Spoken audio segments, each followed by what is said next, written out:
ನಾನು ನನ್ನ ಜೀವನದಲ್ಲಿ ತುಂಬ ಜನ ಸೋತಿರೋದು ನೋಡಿದ್ದೀನಿ. ಯಾವ ರೀತಿ ಪ್ರೊಡಕ್ಟಿವಿಟಿ ಕಮ್ಮಿ ಆಗಿರೋದು ನೋಡಿದ್ದೀನಿ. ಯಾಕೆ ಅಂದರೆ ಒಂದು ಅಡಿಕ್ಷನ್ ಅವ್ರಿಗೆ.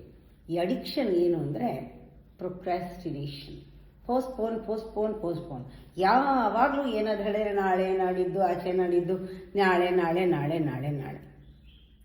ಹೀಗೆ ಮಾಡೋದ್ರಿಂದ ಏನಾಗ್ತಾ ಇದೆ, ಇದೊಂದು ದೆವ್ವ ಥರ, ಪ್ಯೂರ್ ಈವಿಲ್ ಇದು.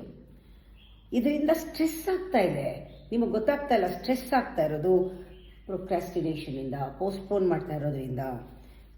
ಕೆಲಸ ರಶ್ ಆಗೋದು ಯಾವಾಗ, ಹೂ ಅಂತ ರಶ್ ಮಾಡೋದು. ಯಾಕೆ ಅಂದರೆ ತಳ್ಳಿ ಕೊನೆ ಮೊಮೆಂಟ್ವರೆಗೂ ಅವ್ರಿಗೆ ಆ ಥರ ಆಗುತ್ತೆ. ಅದಕ್ಕೆ ನಾನು ಒಂದು ಅಡ್ವೈಸ್ ಕೊಡ್ತೀನಿ, ಒಂದು ಕೆಲಸನ ಬ್ರೇಕ್ ಮಾಡ್ಕೊಳ್ಳಿ. ಸ್ವಲ್ಪನೇ ಹಂತವಾಗಿ ಮಾಡಿ, ಪ್ರತಿಯೊಂದು ಹಂತನೂ ಪೂರ್ತಿ ಮಾಡಿ.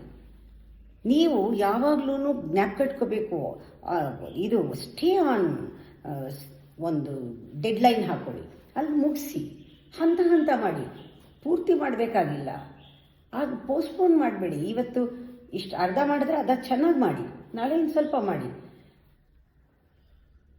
ಎಲ್ಲ ಮೈಮೇಲೆ ಬಂದಂಗೆ ಮಾಡಬೇಕಾಗಿಲ್ಲ, ನಾಳೆ ಅಂತ ಪೋಸ್ಟ್ಪೋನು ಮಾಡಬೇಕಾಗಿಲ್ಲ. ಮಾಡಿ ನೋಡಿ ಈ ಥರ.